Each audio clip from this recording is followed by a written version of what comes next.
They were 20 remarkable years, the 2 decades that stretched from John F. Kennedy's Camelot to Ronald Reagan's Morning in America. They were years of bright promise and of deep disquiet, unfolding before our eyes on the quintessential American medium, television. And throughout the 60s, 70s, and early 80s, one show, more than any other, captured the times. Every weekday, for 90 minutes, it featured music, comedy, politics, and information. The whole tapestry of the national life. It was The Mike Douglas Show, one of the most successful daytime talk shows in television history. 5,000 shows, more than 50,000 guests, and one remarkable host whose open heart and generous spirit brought America face to face with itself. And now, here's the star of the show, Mike Douglas.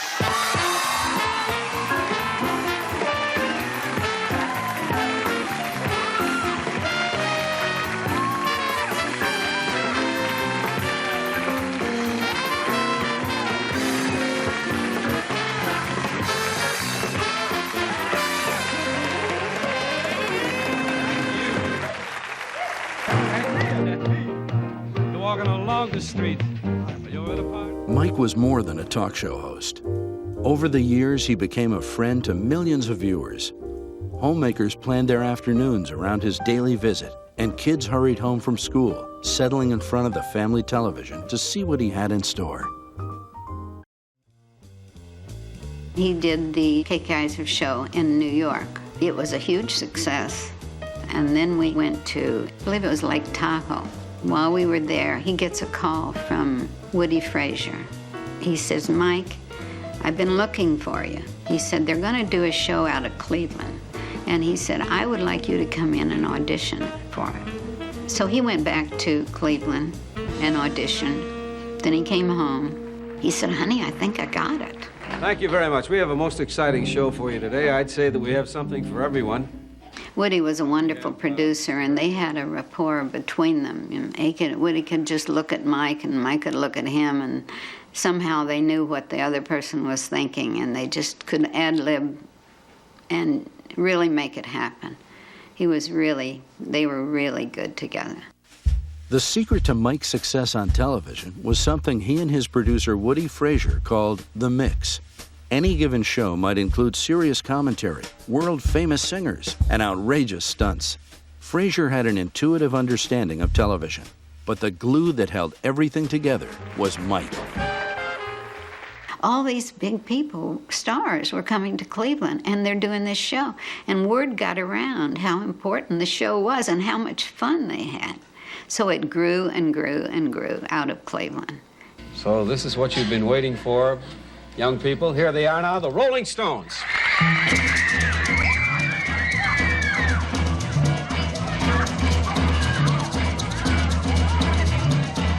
gonna tell you how it's gonna be.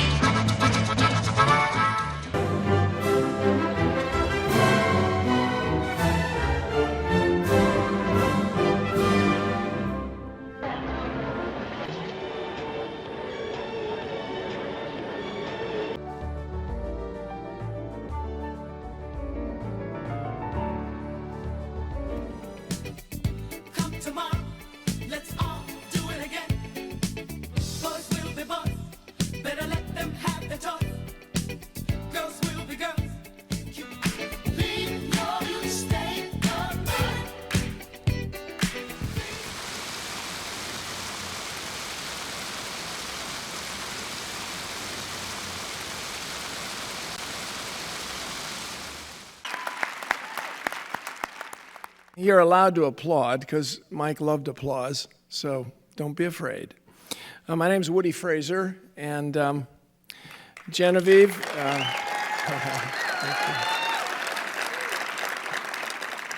how quickly they forget. When they were working with me, I got no applause. Jen, this is for you, and it's a labor of love. I'm having a hard time here, Jen. All of the people that started Mike in Cleveland have participated tremendously in this. And everything that you see and hear, we've all spent 2, 3, 4 weeks, hours doing. And it's for Mike, and it's for you and your wonderful family.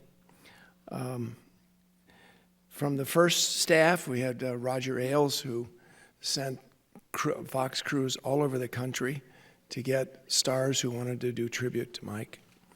Lana Newman-Minson, who used to be Lana Newman, who was, I think, 4 years old when she joined the staff, has been constantly working to get people here and to set up the interviews around the country. Larry Rosen, who's now, by the way, a physician's assistant. He's the only one of us that has a real profession. And Rick Rossner and Rick Ludwin all participated. Actually, Rick Ludwin was from my I came back twice, and the second time I had a new staff, obviously. And Rick Ludwin, Ernie DeMassa, Doug Stewart, who started as a kid right out of college, who every time you see an Academy Awards or a television awards, all the pieces that you see, Doug does. So I know how to hire people. And Doug did all of these. Vince Maynard, who started with us as a priest in the Catholic Church. And one day he came to me after we said, I'd like to work as whatever you get me to do. He worked there for 6 months and came to me one day and said, I need to talk to you. I said, I'm in trouble with God. And he sat me down and he said, I want to work full time on the show. I said, God is going to strike me down. But at any rate, he did. He has worked 14 hours a day looking at tapes, which has been very difficult. We lost a bunch of them in a flood in Pittsburgh. And then a young man I started, Paul Long at Kappa Studios, they did all the editing. So I think they all deserve a wonderful round of applause. Mike and I met in Chicago. I was at NBC, I was 21 years old, and he was, I guess you'd call him the boy singer, band singer. We started color television there, and we knew each other kind of. I was a floor manager, and we used to goof around, and so when I sold the idea, which there was no Mike Douglas when I sold the idea, it was just this idea that was going to have this host who could do everything. He could do everything, dance, sing, get hit with a pie, talk to Bobby Kennedy, and then all in one show. So we went through a couple of bad auditions. I'm sitting there, I'm wondering, oh my God, what am I going to do? Nobody's talking to me. And I remembered Mike. And I contacted him, and I called him. He was in Los Angeles, and I called, and I said, Mike, it's Woody Fraser. Long pause. He had no idea who I was. And he said, oh, yeah, Woody. Oh, yeah, Woody. I know. I remember you. And I said, yeah. He said, where are you calling from? I said, well, I've got this show. I just sold this show idea, and I'd like you to come and audition for it. He said, oh, where is it? New York? Where is it? I said, no, it's Cleveland. It's another long pause. And I said, well, no, it's going to be great. It's going to be the first show in syndication. And he said, what's syndication? And I said, I have no idea, but it's going to be the first one. And I said, all you got to do is we're going to fly you in, and you'll do this audition with me. He said, well, how much do I get? I said, there is no money. Another long pause. This time he said, excuse me, man, it's Woody? Yeah, thank you, Woody. Excuse me, and he goes to Jen, and he said, I don't get this guy, Woody. I mean, Cleveland, Ohio, audition, no money, syndication, I don't want to do this. And Jen turned to him and said, guess what, Mike? This could be the opportunity of a lifetime. You're doing it. Now call Woody back. And so the rest is history. I worked with Mike. We hit it right immediately. It was one of those things. It's, I guess, fate. We liked each other immediately. We could read each other's minds in a way. People always want to know what made him work. And one of the things that made him work was the fact that nothing bothered Mike except the golf course. But nothing bothered Mike. He had what we call in the business ice water in his veins. And one day I asked him why. And he said, well, because, Woody, I've worked in every conceivable show business situation. I mean, guys from the mafia sitting there, take their gun out. Okay, sing and be funny. Everything. And he told me this story about when he was working on Kay Kaiser's show. he and this comedian Ishkabibble, they didn't make a lot of money on it, so Kay Kaiser allowed them to form a comedy team. And so they did, and they did pretty well. And all of a sudden, they got booked in the Chicago theater. Now, the Chicago theater in those days was like being in the Palace in New York. If you got in the Chicago theater, you were made. So here they were. They introduce them. They come out. The place is packed, and they open with 3 killer jokes. They do the first one, 0, nothing. They look at each other. Second joke, worse, nothing minus. Now, we're going to give him the big one. And he looks over at Ishkabibble. Ishkabible's starting to sweat. And he says, okay, they do the third joke, nothing again. He looks at Ishkabibble and a little bit of sweat is coming down Ishkabibble's nose and dripping off the end of his nose. And Ishkabibble turned to the audience and said, and now my partner, Mike Douglas, will entertain you. And he walked off the stage. So that's Mike. Nothing ever bothered him. He could do anything. He was unafraid. He was just amazingly wonderful to work with. When we sold the show, Don McGann and the president of Westinghouse said, if you beat this show across, we started locally in Cleveland, if you beat the 1 O'Clock Club, which it was like I don't know what the hell it was. Anyway, it was a show. If you beat them, we'll syndicate you. So we're ready, and the morning of the first show, somebody said, Mike wants to see you in the dressing room. Now, we're going on live in about 20, 30 minutes, and he said, all right, now, Woody, because I was a kid, a lot younger than Mike, he said, we're going to begin a great show. I'm going to tell you it's going to really work. We're already a good team. But here's what's going to happen. After today's show, those guys, the suits, are going to take you into their office, and they're going to say to you, we don't like the way Mike Douglas sings. We don't like his hair. We don't like his shoes.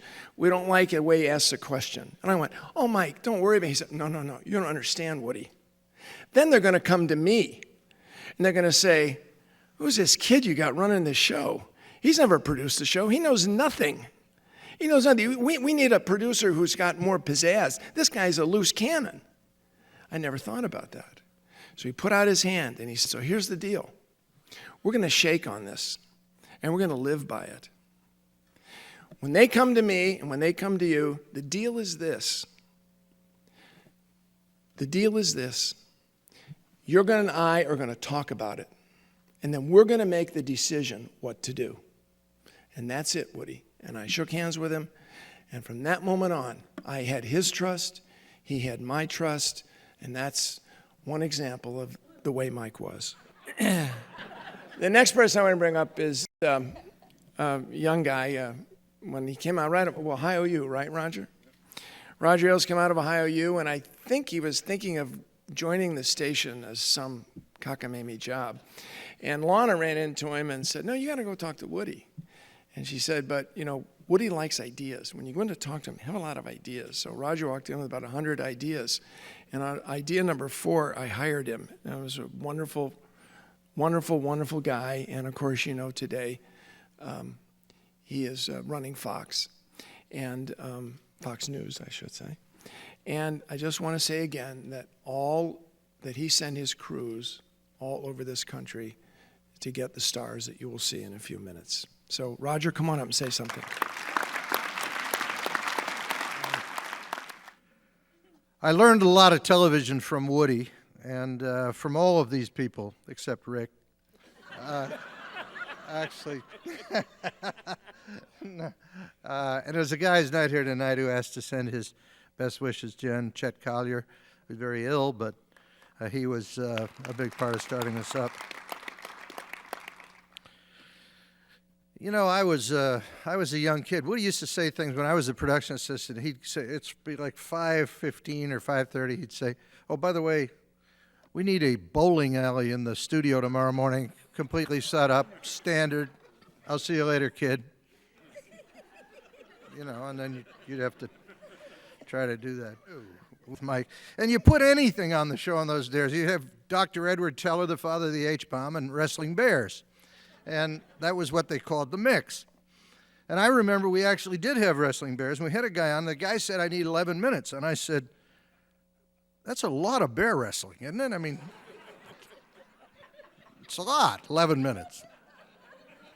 And we were live. We were trying to figure out, okay, I said, so look, I'm going to give you 6 minutes for the bear. And he said, well, all right, I'll do the best I can. So he opened the thing, and in comes a 600-pound bear. In about 20 seconds, picks him up, throws him through the ground row into the site. The guy holds the bear's paw up, says he won. Now we got 5 minutes and 30 seconds. I run over to Mike. I say, Mike, you got to get in there. He said, I'm a singer, man.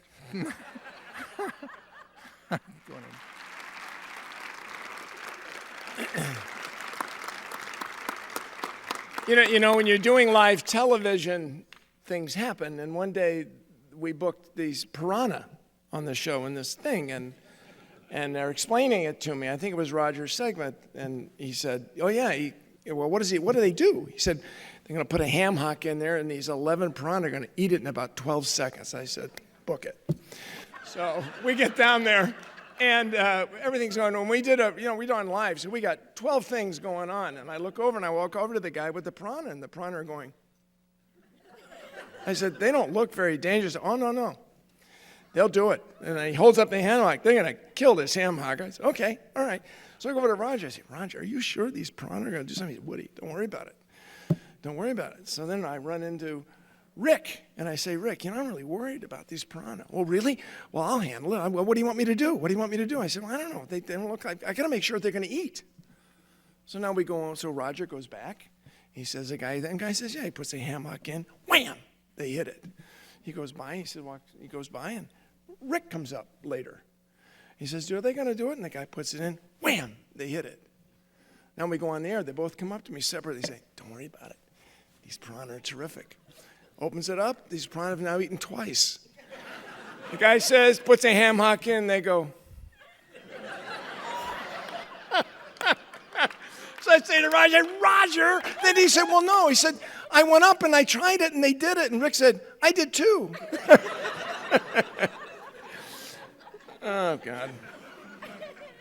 You had to be there, folks, but it was a lot of fun. One of the parts of the show that made it work was the co-host. And when I sold the show, I had no idea who Mike Douglas was. I mean, I knew him in Chicago, but he was not part of my idea.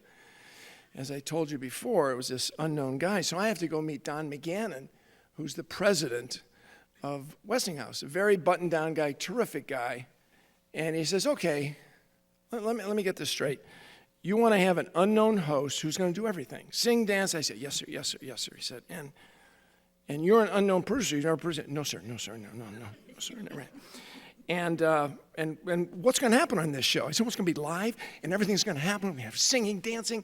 It's going to have stars, and we're going to have everything stars. He said, really? He said, where are you going to get stars? In Cleveland, Ohio, because that's where you're doing the show. I said, I don't know, sir, but we'll get them. I promise you we'll get them. And he said, so let me get this straight. Unknown talent, unknown producer is going to get stars. Let me make a suggestion. Maybe you need a co-host on with him every day, somebody that the audience knows. Like, well, we're very good friends with Arlene Francis. And I went in I am not putting Arlene Francis on this show with this guy. It ain't going to happen. So I went, oh, no, sir. You don't understand the co-host. Didn't I tell you this? We have a co-host on every week. And it's a star that comes on. We have Bob Hope this week. We'll have Jackie Leonard on the next week. And we have a new opening day. And he said, good idea. And he bought the show. Are you finished? Now let me tell you what happened when Mike had us on the show any number of times, and when we co-hosted. That was the change in our life. Up until that point, people did not know who we were, even how to pronounce our names. People came up to us. They thought Stiller and Mira, that was a construction company. One person called us Schiller and Myra, Stella and Maria, Moira Shearer, and Tony Martin, the great, wonderful nightclub singer. He gave up. He said people with the two fakakta names. So when Mike... The nice thing about Michael was that he always remembered our name and he said it right. Yeah, can I... Do we have another... No, we don't, Jerry. No? Get off. All right. No, get off. I'm very hungry. They never even had canopies here today. Wait, hold on. Have something. You hungry? Am I the only one who's hungry? You should have eaten before we got here, Ann, anyway. You know, Roger, you lost weight since I saw you like 25, 30 years ago. And you look good, and your son is very handsome. You got a I wish you were a Democrat. I'm going to get you to be one.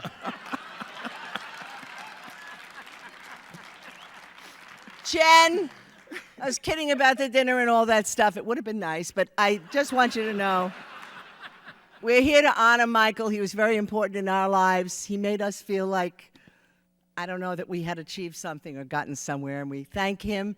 And we are sure that he's with you and your children and your grandchildren. And that's it. And the great-grandchildren. Right, okay, we got something. Wait. They brought their son, Ben, onto the show when they were co-hosting. Ben was how old? I don't know the ages. Well, he was young, like 4 or 5. And our daughter, Amy. And the daughter, right. And they played You're the violin. Just sucking up to Ben, aren't you? You want a job.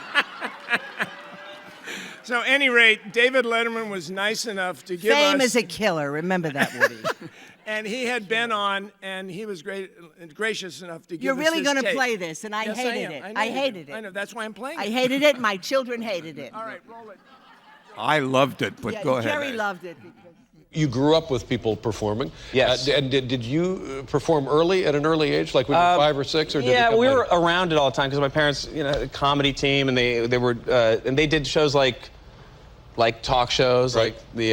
like the Mike Douglas show. Mike Douglas show? Yeah. Yeah. Which they co-hosted a lot. They would come down and co-host. It was a huge show. It was on. Yeah. It was a daytime show, and I think on for like 25 years or something like this. Yeah. Every day, every afternoon. Very popular. And you were on that show. Well, my sister and I were called out to. We started taking violin lessons. For about 2 weeks, we'd been taking violin lessons, and I think my folks thought it was time to let the nation enjoy our incredible work. Do you still play the violin? Not after that experience. I see. We have some videotape of that. That's what I heard. You want to look at it or not? I'd prefer not to, but if you need to. I'm sure it's very cute. So we're going to see your mother and father.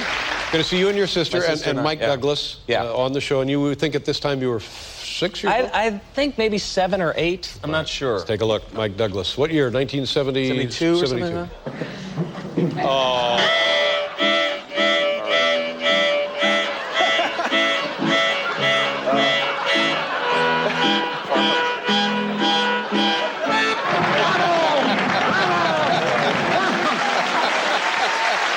That's adorable. Just adorable. Now, you have a daughter of your own and soon to be a son or a daughter. Would you bring them on a television show like that? I mean, in a couple of years, will they all be here playing violin? The family therapy bills that racked up after that were, I don't know. I'd have to, I don't know. I don't even remember how that happened. Yeah. So I think I blocked it out. But, I mean, it couldn't have been cuter, and it was a very low key. It wasn't I'm a lot sure of we were pressure. begging them to let us. Probably get so. on, And your sister and you both had tremendous hair in those days. Thank you, yeah. Thank you. Tremendous hair. Look at that. Yeah. Cute kids. On that humiliating note, we're going to leave. Thank you. Thank you very much. Thank you, and thank you, Mike, Jen, all the family.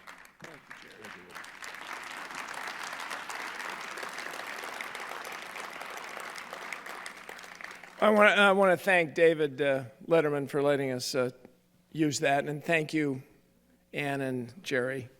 Because Ann, when I called him, Ann said, "There's no way we're showing that." Then I got Jerry on the phone. He said, "There's no way we're not showing that." So,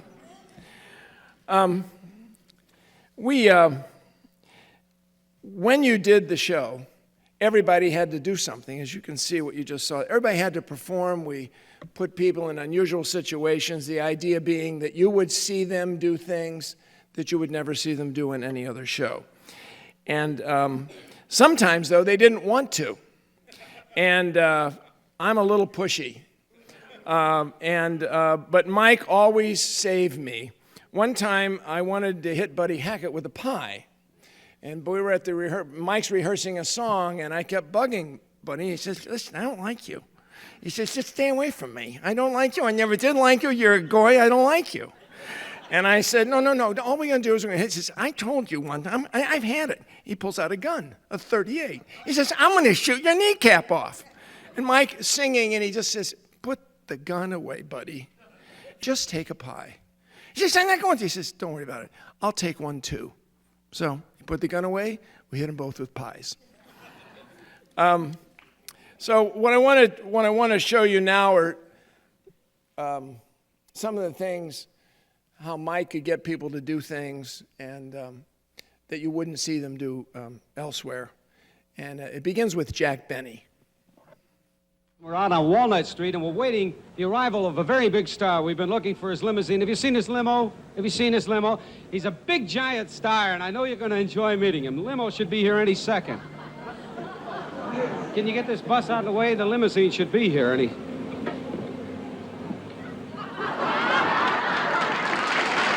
Jack Benny. I thought you'd come. Is this okay? You can go up a little higher.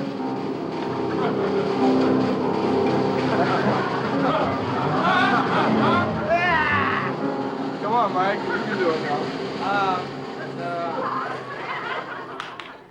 I think I'll change my mind. Come on now. We have a commercial to go to, don't we, guys? Huh?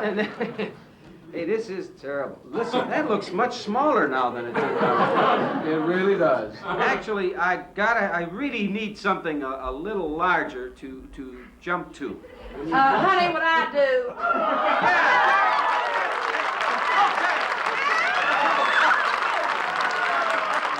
Release him and then run. Okay, get him going. Good. We got him.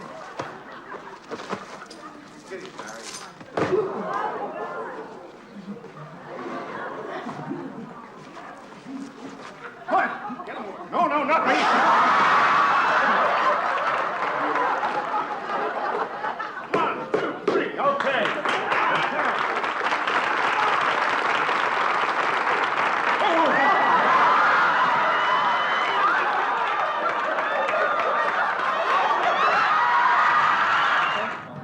Is the melon okay, Brian? Yes.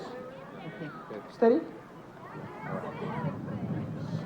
This is very difficult because the melon is very round.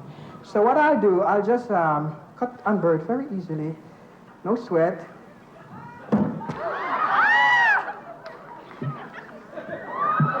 Hey, you got it. Golly Moses.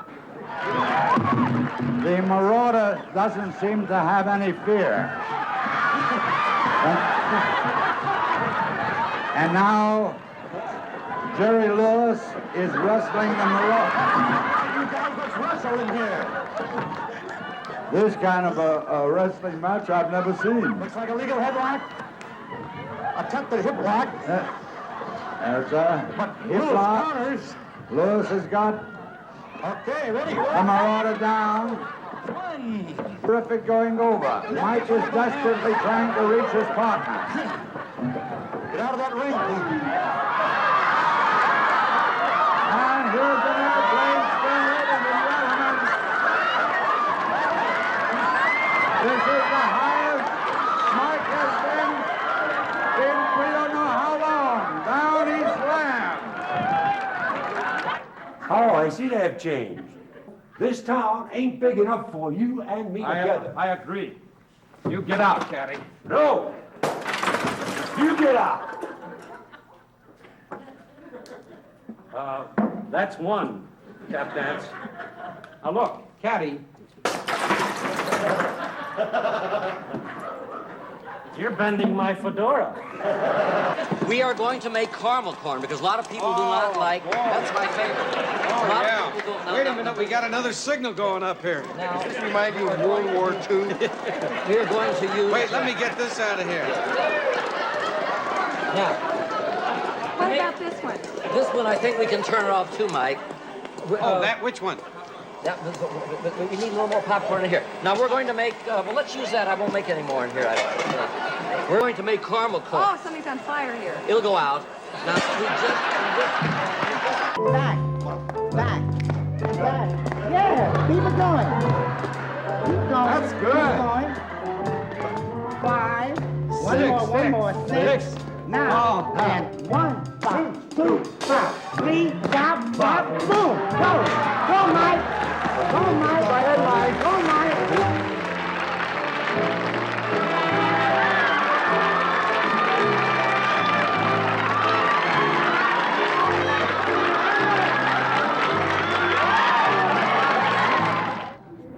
Want your baba? Daddy, give Menya her baba. You have to hold it a little higher, Mike. You gotta get it here, up here, No, Menya. no. What? What do you mean hold it a little higher? Oh, she holds it. No, you hold it. I hold You it. just have to angle it a little bit higher so she I doesn't see. get air. Yeah. I should have remembered that. She's a Burping an Friend for elephant. life until the milk runs out, whichever happens first. Who burps her? Hang on tight. Holy Just rock with Hold it. on with your legs, too, Mike. I'm holding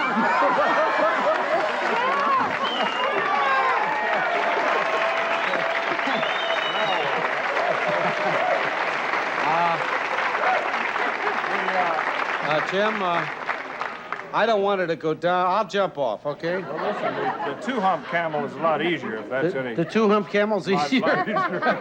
Why, you told me now that I'm up here, huh?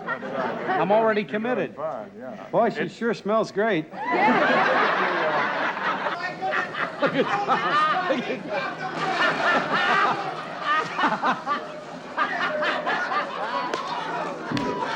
Dom said he almost did it in his pants. Look at him scared to death. Look at Dom. I hated it. Let's go. Let's get out of here. There's a young guy, very tall young guy named Ernie DeMassa who I hired right out of college. And his father was a well-known doctor in Philadelphia and was against Ernie going into show business. I never had this happen, but he called me and asked to meet with him, and he spent 2 hours. First, we were going to eat. I thought we were going to eat. But we never did eat because he spent 2 hours trying to talk me out of hiring Ernie. And then he switched his tack and told me that I should tell Ernie not to be in show business.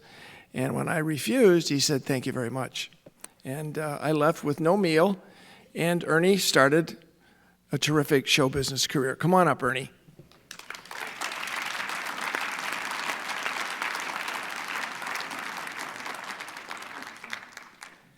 It's true. What Woody says is absolutely right. I was 22 years old the first time I met Mike Douglas. And as a matter of fact, Jack Riley, who's back there somewhere, brought me into his office and said, "Well, what is it exactly you want to do in show business?" And I didn't have a clue. And I was very lucky that Mike took the time to really spend with me to teach me the business. And I'd say that probably the thing I learned best from Mike through the years, and there were many of them, I was with him for 12 years, was that he really knew how to care about people and how to share.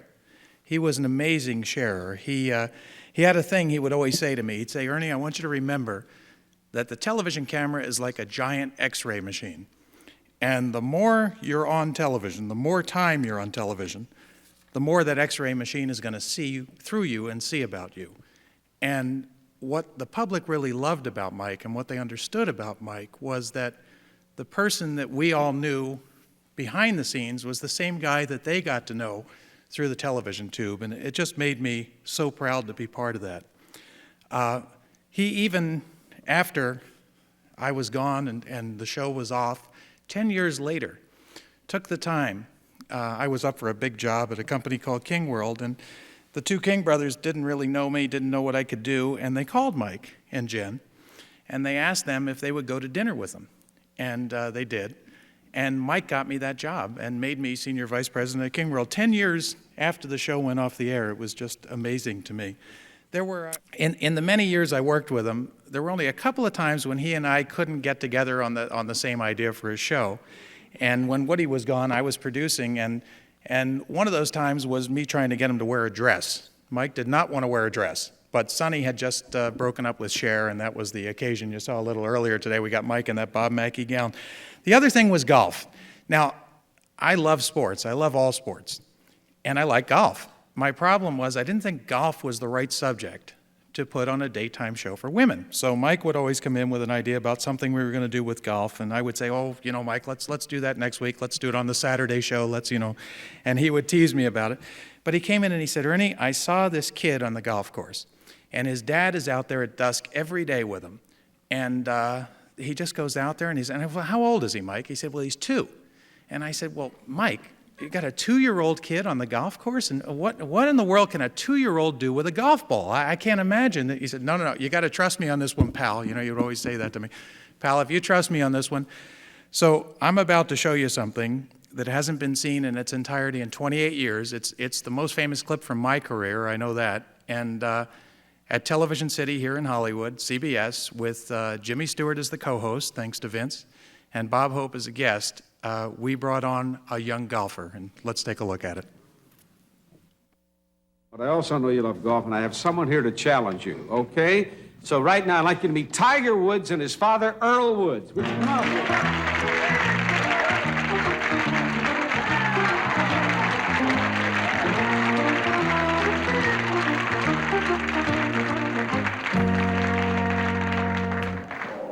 Tiger, come here a minute.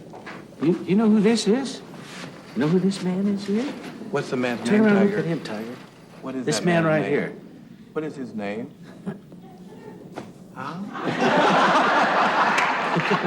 Not only does he not know, but he doesn't care. Yeah. How about, would you like to enter into a little competition with Mr. Hope? Tiger, first, can I see you swing?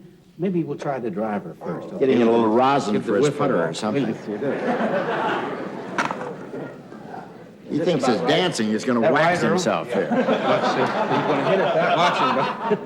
Okay. Yeah. All right. Yeah. Okay, now set up and hit the ball. When you see this, I want you to hit the ball over there. You see over there. Set up. Perfect. Set up. Come on, Sure. look. Sure.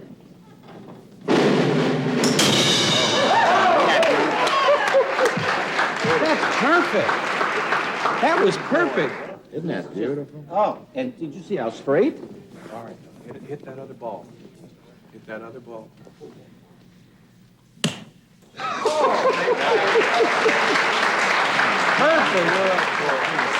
Good boy, Tiger. Earl, how old are you, Tiger? Daddy. 2. 2? He's 2. When did he start with a golf club? Remember the first time he picked one up? 3 months. 3 months? Yes. He could, but he couldn't sit up or stand no, up. he had a little walker. He would sit. Come here, son. He would sit in his little walker, and he would drag one of my clubs around with him. Are you a golfer? Yes. It's a perfect golf swing, isn't it? Yes.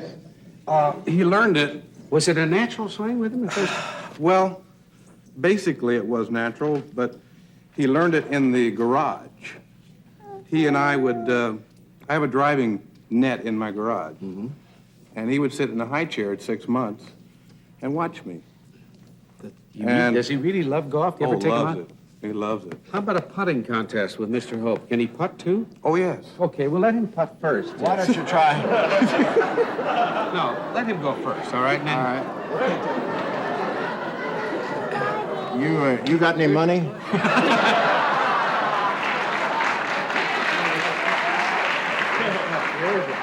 We got to get a real golf ball for him. Would you like to bet about a nickel? You got a nickel? Want to bet a nickel? You got the ball for him, Earl? Watch this. You got any green stamps or anything? Oh! Well, we got to give you one more try now. Yeah, you get a mulligan. I told you he's drinking. One more try. He knows. He knows. Wrap it right in there. Tap it right in.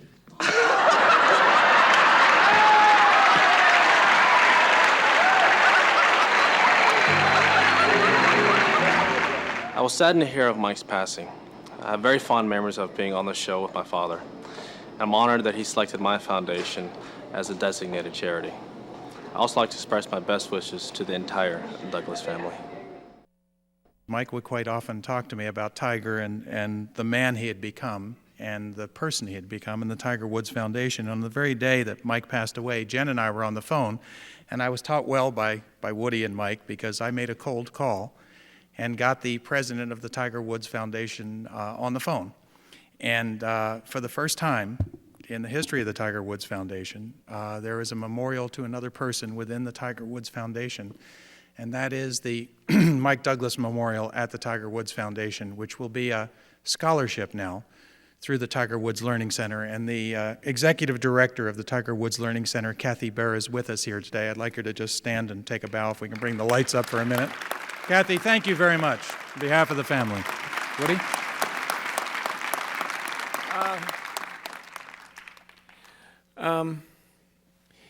As I said before, with Roger's generosity, we were able to go around the country because many, many stars wanted to be here.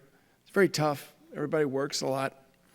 So let's take a look at those stars that we were able to track down who wanted to be a part of this tribute. Anyway, you know what? It was like the Tonight Show and Mike Douglas.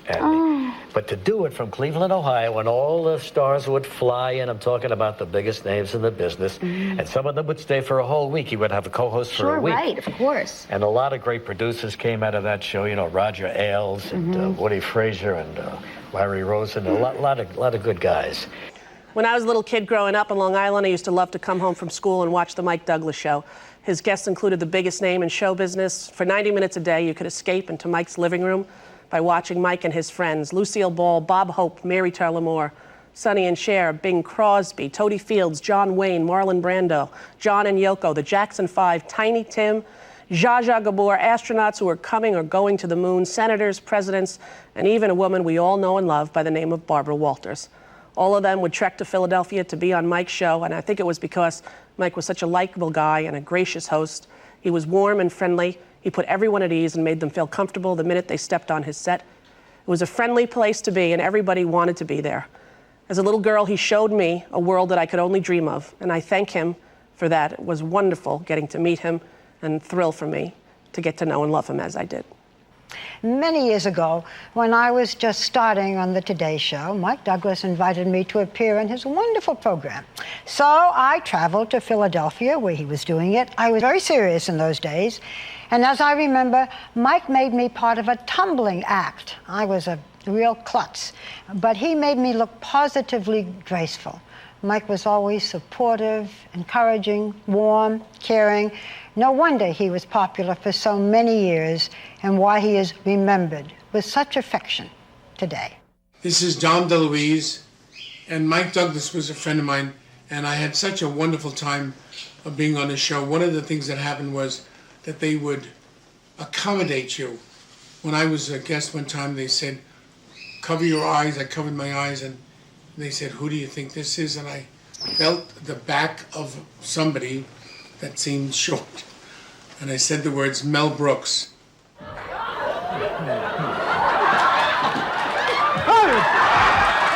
And then I looked at the orangutan and I went, and the orangutan went, and I went.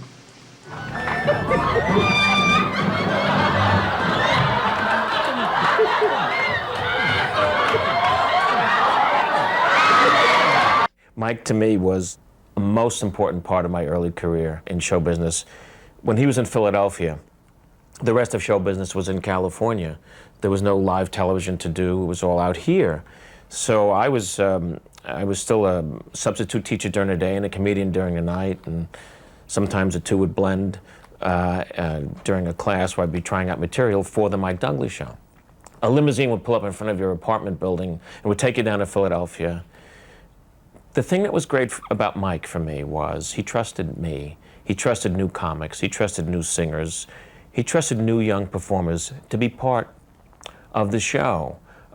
Johnny was a god to us, of course. As a comedian, we just looked up to him because he was the greatest. Mike somehow trusted us a little bit more. We didn't have to earn our way to the couch like you had to do with Johnny. And once you got there, it was great, but Mike had us there first. He would let us do our stand-up, do whatever we wanted to do, but then we came over and we talked to him. He would give you a segment. He made you feel important, even though you were just a new guy struggling and starting out, because he remembered that at one point in his career he was too. And so I have this book from one of the weeks that I co-hosted with Mike Douglas. This is from 1979.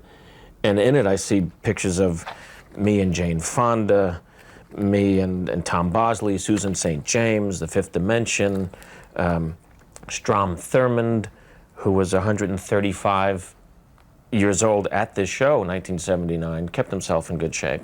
But then there's a picture of me and Marty Allen and Mike, and it's the only time in history that Marty Allen and I had the exact same hair. I still have it. It's in a box that I just keep with it says Mike Douglas Show on it. But to me, Mike, I wish you were here so I could just say thank you on behalf of all of the young performers that you started out and nurtured. I just think you should know that you were really, really important to us.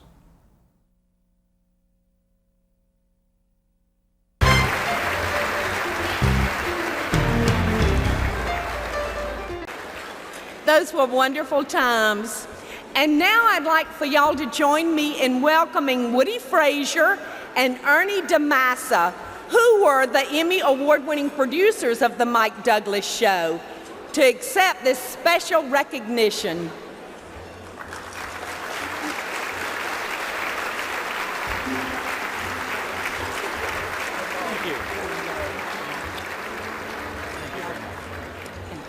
I'm Woody, he's Ernie, and we used to work for Jim Henson. No, that's not true. I was just thinking, watching that, I got this phone call one day from I'm always playing jokes on people, and this gal said, my name's Yoko Ono, and we watch your show all the time, and John and I want to do the show for a week. And I naturally didn't believe her, so I hung up on her. And 2 phone calls later, she said, we'd like to do it, and that was, without a doubt, our best booking of the time. As a 23-year-old kid, I sold this new kind of show. Stars from all walks of life, a new co-host each week, 90 minutes live, 5 days a week. I think we did over 6,000 shows.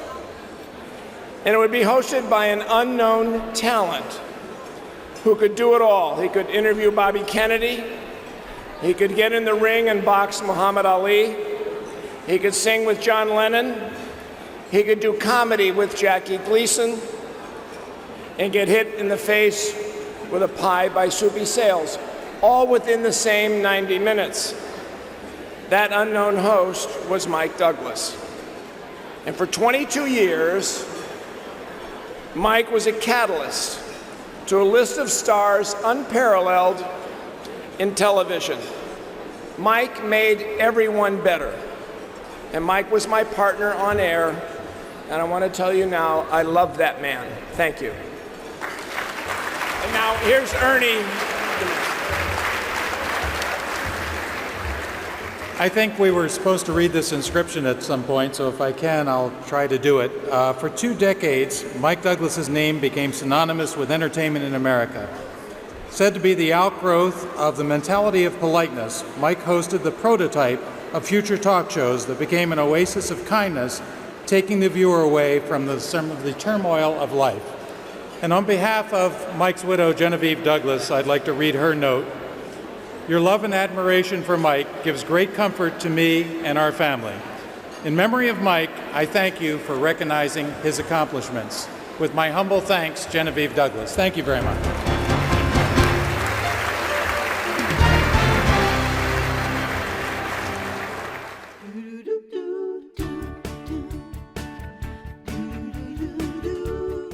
Top of the show. Somebody read this. I'm listening. Ernie at the top of the show. Yes. Is the 2 dogs on one board. Got it. So I assume we have a little dog and a big dog. Right, that's right. We'll show that. That's our tease. Then we come back and we do the game. The relay. Yes, the relay race. Which we're having trouble trying to figure out how to time. I wouldn't time it. I'll just do it. He just does it by who's first, who's second. Why is Ernie and shooting us? we will automatically I don't do want it. this You documented. won't see it.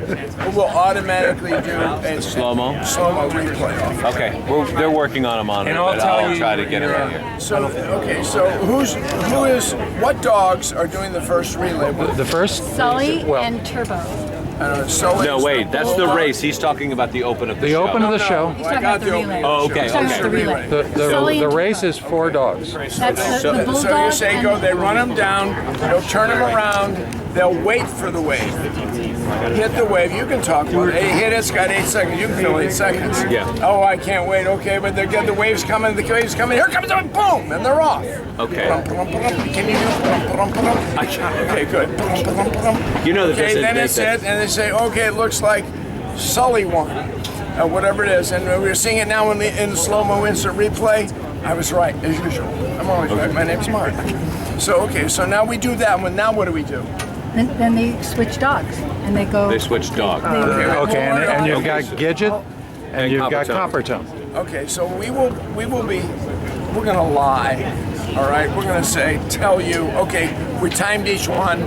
Okay. The first guys did it in 7.3 seconds, and guess what? Yucca Puck did it in 6.4 seconds. Winner is. We're lying. And we're adding the two Don't together, tell is her that idea? Don't okay. put that on camera. We never lie, Yucca Puck. We don't even know how to spell Yucca When Puck. we're ready to start. Yucca Puck was late a few times, right? Exactly. At the other end. No, we're not gonna do that. They can't do it that way. Okay, so explain to me your vision.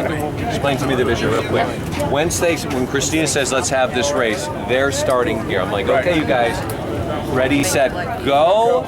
They take off. That's the start of the race. They get down there, they wait, and let it go back. We'll time the whole thing. Now, so you know, what I heard them say is it takes 8 seconds that you have a push a button.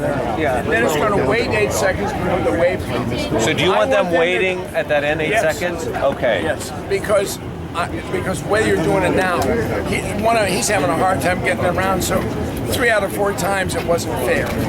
Okay. So get him down there and say, okay, go. We say, okay, we're still timing, get ready.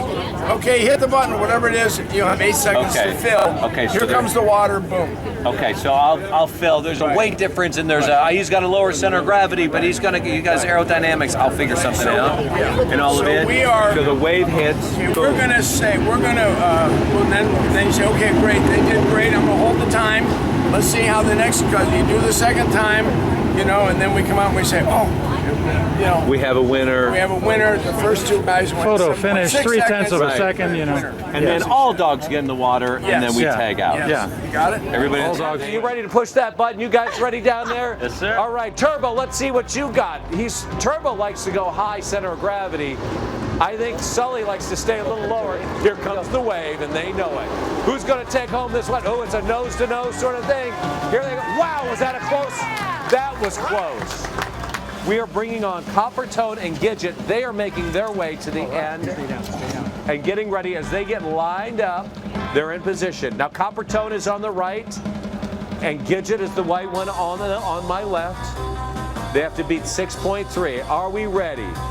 Heather, press that button and give me that wave. This is low center of gravity, light dogs. Do they go faster? Faster than 6.3? Here it comes. Build that wave, and up we go. Look at him. Oh, and Coppertone's going to the front of the board. Oh, does it pay off, though? I have this fun mic set up where you guys can tell stories, your favorite Woody story if you want to. But first things first, I need to light these.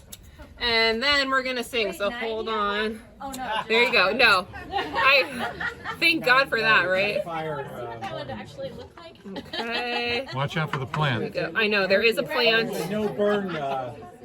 We're doing this very close to foliage. Okay. All right. Happy birthday to you. Happy birthday to you. Happy birthday, dear Woody. Happy birthday to you.